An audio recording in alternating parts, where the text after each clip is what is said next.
are some of the squads that come to? Because look, in Philly, we don't have gangs. Even though that the term gang might come up, but in Philly, yeah. What's up, gang? There's no gangs in Philly. It's more like a clique or a squad. And what we mean by that is, see, we don't have flags. We don't have, rags that represent us. It's just a block or a corner. Or a family. Because we didn't in Richard Island, it ain't blocks. No, it's cubicles. Blocks. It's project hallways. Yeah. So just to educate the people a little bit, to give them a little bit of history about us, just tell like some of the squads that what comes to mind? Come to mind. Blue tape. Blue tape. How the game was good. Blue tape come first to mind. We'll keep it a beat. Yeah. Listen, I was one of the ones in that mix. Okay. But blue tape was it. It's an it in that. You hear me? So listen, all right. Where was blue tape sold? Take us there. Like where was there something called the Wall? The Wall. Explain that a little bit. The Wall was right next to the Project Cop Station.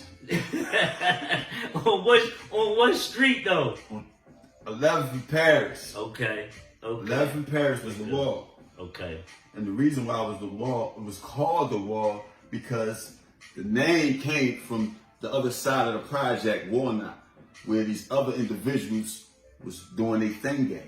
And there was a wall there. And when they lost their situation, they brought it over here and they didn't change the name. Wow. And it was because of the Wall. Wow. And they kept the name, the Wall. So everybody knew it. So the first name was the Wall was over there.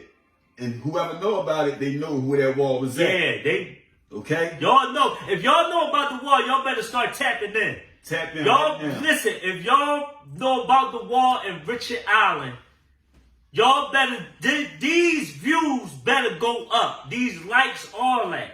Right? Yeah. Once again, we do not own the music we do not own the rights to this music. Okay. So make sure y'all grab my book, How the Game Begin, Red Tape. I'm coming with book 2, Blue Tape. But listen, to get the people a little bit more, like what is Blue Tape? What is Blue Tape? Blue Tape was a stamp, basically. Wow. It was a stamp to let everybody know who work it was. Wow. And everybody went to it because it was that product. So what year we talking about? We talking 83, 84. 83, 84. 81, 82, 84. From my knowledge. Yeah. And it popped off crazy because I saw it happen in the blink of an eye. And I believe I'm the one to tell you the story. Yeah. Yeah. I saw it in the blink of an eye. It was like a day to the next day, things changed. Wow. In the game of the pandemic in those days. Wow. And me, myself, was in that pandemic before it occurred. Wow. You heard me? Wow. So what was the product being sold? What was the drug being sold at that particular time? Drug at that particular time was just nothing but powder. Okay. Powder cocaine was being sold at that time, and it was the heaviest thing in heroin, cocaine, okay, heroin, dope. We call it heroin. It's dope. Yeah. So marijuana, like to the day, it wasn't called crack then. But crack wasn't even exist. Crack wasn't even talked about. We didn't even hear the name crack. When crack never came around, it was free base. You know what I mean? It was free base to me. So powder was it. Okay. I was a young boy, so I was selling it, and I just knew they did free base. You know what I mean? Yeah. I didn't know how they was doing it, how they was operating it, but what I did know, it was smoking. Okay. Yeah. You know what I'm saying? Yeah, absolutely. And it was popping. It wasn't the fastest until the crack came. Yeah. And that happened right just as fast. Okay. Okay. Okay. Okay. So to your knowledge, right? What was some of the sections? Name the sections where you could remember that was getting it on at that time. 10th and Brown. 10th and Brown, yeah, absolutely. 10th and Brown was epically hot. It was the most popular spot that all the real OGs handled, and they operated when I was able to recognize what was going on, and it was already established. So when I came in it, I got grace because of my parents and who they knew I was dealing with. Yeah. And it was moving. 10th and Brown was the #1 spot that was popping before it expanded with the crack. You know what I'm saying? Okay. Before that. But 10th and Brown was that spot. It was so crazy that everybody was around and everybody had different products. Wow. And whoever was coming to cop, they knew who to go to. Yeah.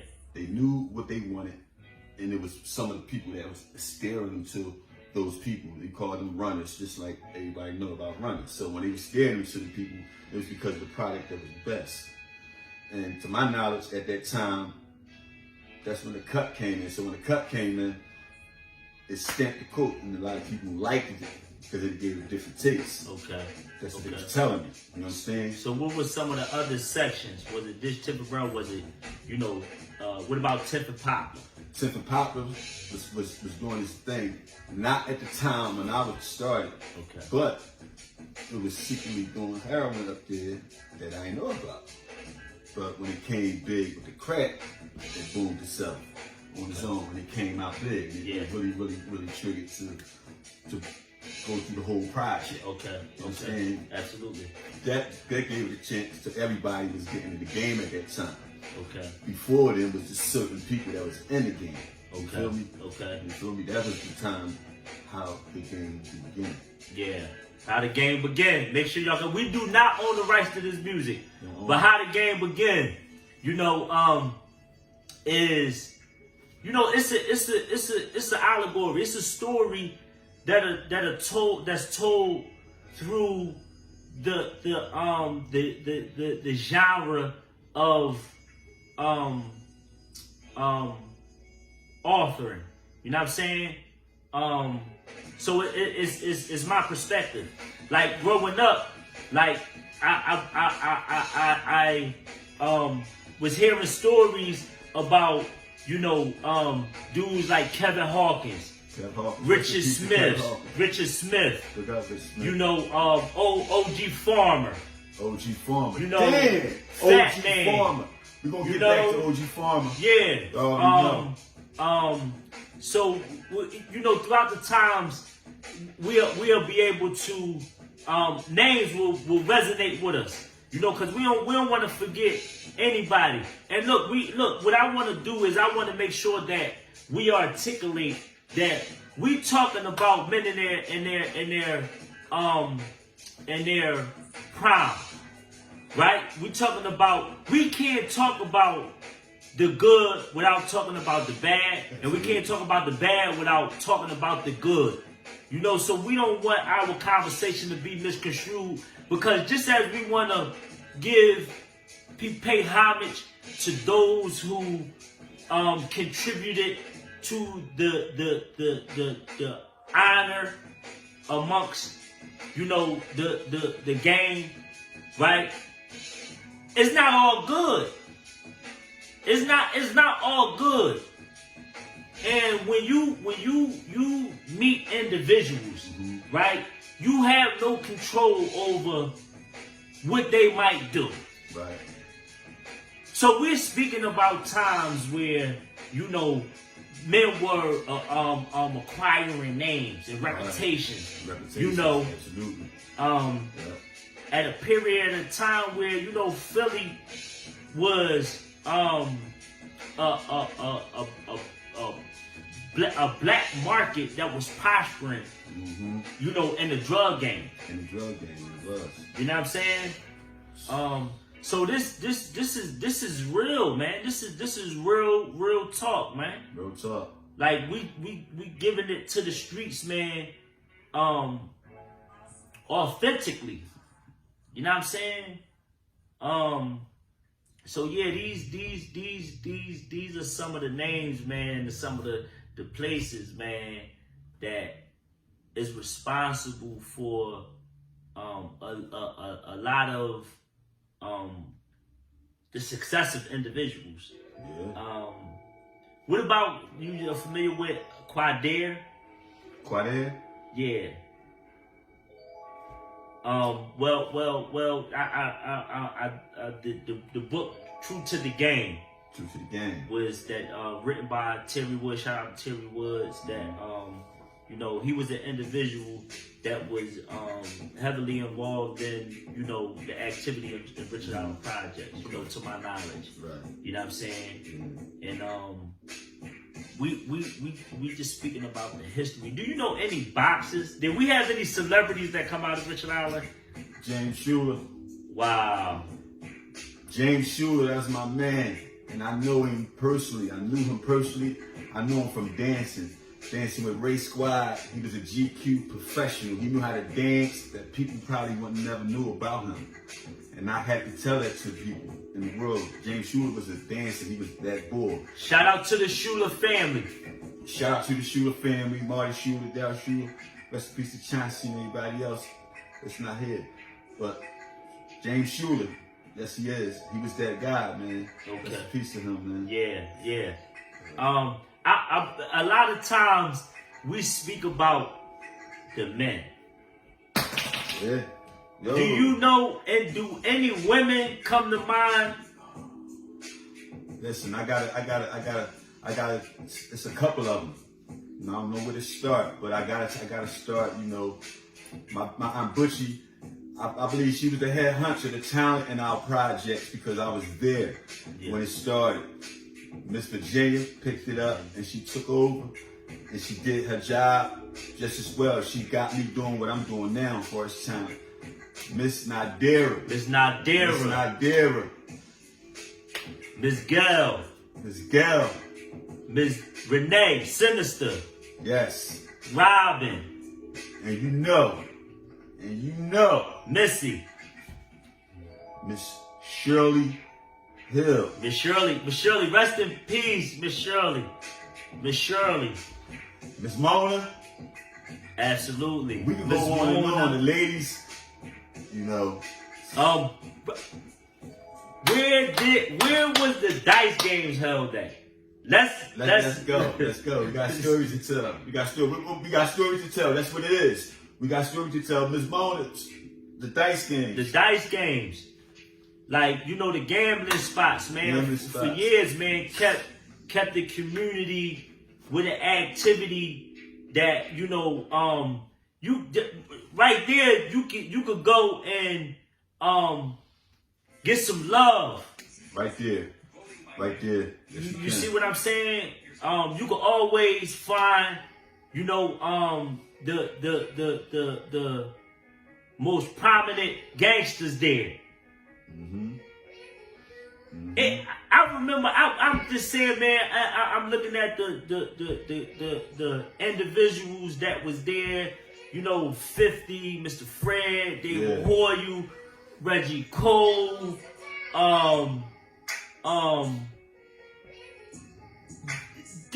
millions of dollars at one place.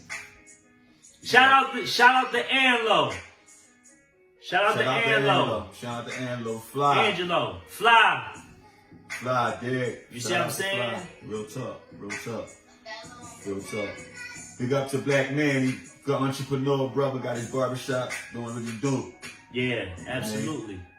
Rest in peace to Monk, man. We got stories to tell. Y'all gonna tune in. We need everybody with us. Y'all with us? Absolutely. Let's go. It's our story to tell. Okay? Yeah. So, you know, we just, once again, man, this ain't reminiscing. We ain't reminiscing. We just thought that it'd be important, man, that, you know, we pay homage and that we create a platform that allow, you know, people in our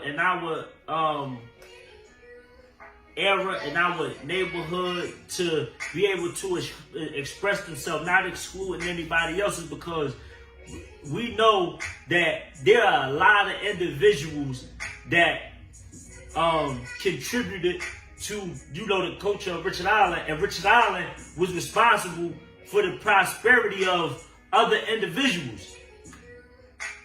And it was an area that, you know, you just couldn't come down in. Couldn't. If you really didn't have a name, and that didn't matter to a degree. It didn't.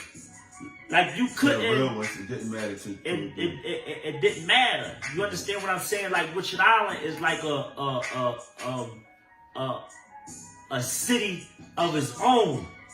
It has its own rules. Small town. It has its own character. Small within town.